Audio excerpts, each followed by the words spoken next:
It's indeed a pleasure to be able to welcome all of you here tonight.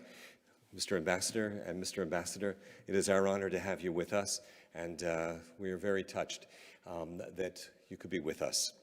Our fate, B'nai Yaakov, the children of Jacob, and B'nai Ishmael, the children of Israel, our fate is entangled.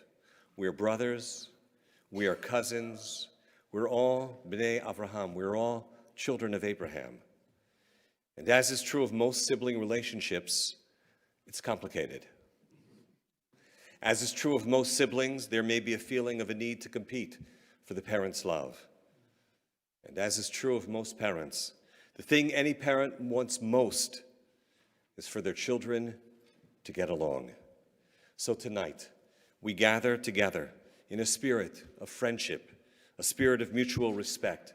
And I would like to think that our parent, Avinu Shebashamayim, our God in heaven, Adonai, Allah, whatever we choose to call the Holy One, the Merciful One, the one whom we refer to as Har-Haman in Hebrew, and is known in Arabic as Ar-Rahman, is looking down on us tonight in this small corner of the world and is pleased. Unlike last year, this year our Muslim brothers and sisters are not the only ones who are fasting. We join and partake of the fast as well.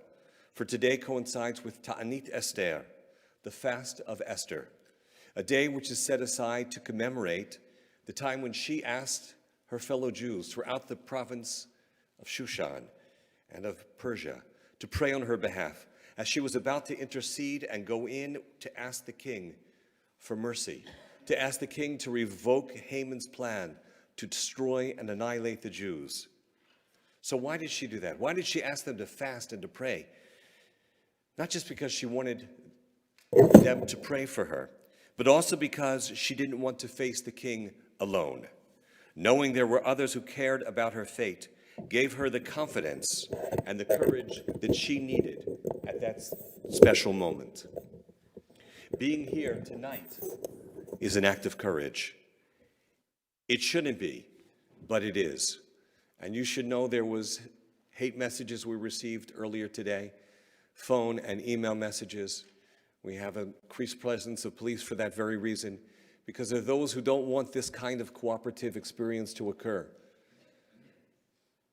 And so we were concerned about what could possibly happen, but thank God, we are here tonight with the confidence that comes from knowing that we are not alone, with the strength that we draw from each other when we are together.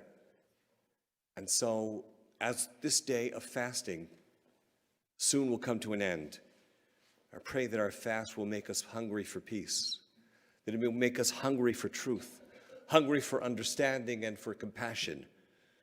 And may we have the strength, the wisdom, the determination, and the courage to pursue it.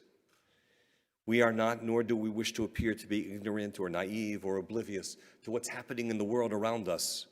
The forces of hate are all around us.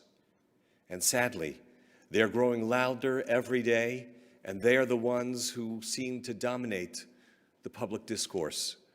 But alas, they are not the majority. Those who want peace, those who want understanding like what we have tonight, are the voices that we should hear. Shortly after the tragedy, the massacre on October 7th, Anila came to be here as a voice of solidarity with us. And shortly thereafter, I mentioned and I said that I wanted to remind everyone of what it was that Mr. Rogers used to say. He said, when there is hurt, when there is something terrible that happens, look for the healers.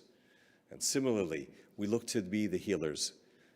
And conversely, we should look on those who seek not to heal, but to bring division.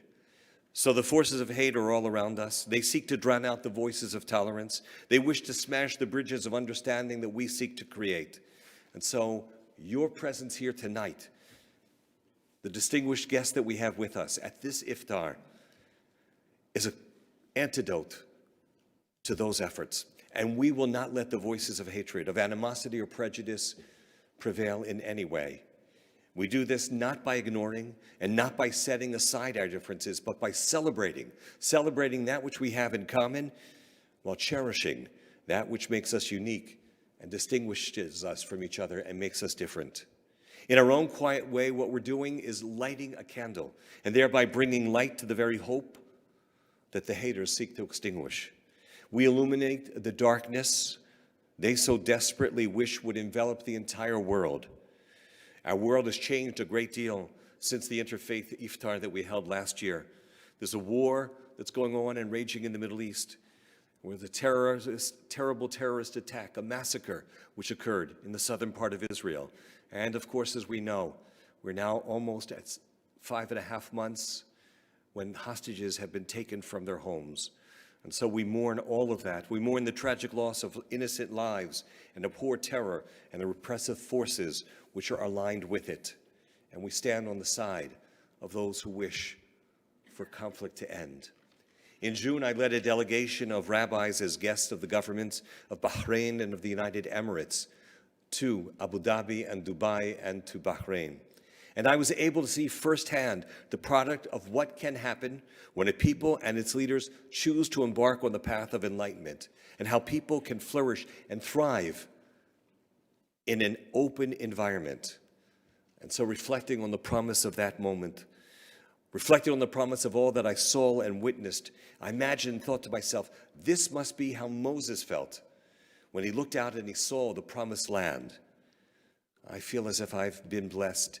I've been to the mountaintop and I've been able to see that promised land, the glimpse of promise of peace, to see what a society based upon tolerance and understanding can look like and what it can accomplish for those Arab nations who have chosen to extend the hand in peace to the people of Israel. I pray that we may see the day when the vision of the prophet shall come to pass, that nation shall not lift up sword against nation, neither shall they learn war anymore. Lo yisagoy agoy cherev, lo yimadu od milchama, and then the lion shall lie down with the lamb, and none shall be afraid. Ken yehi ratzono, imshallah, so may it be thy will. And we say, Amen.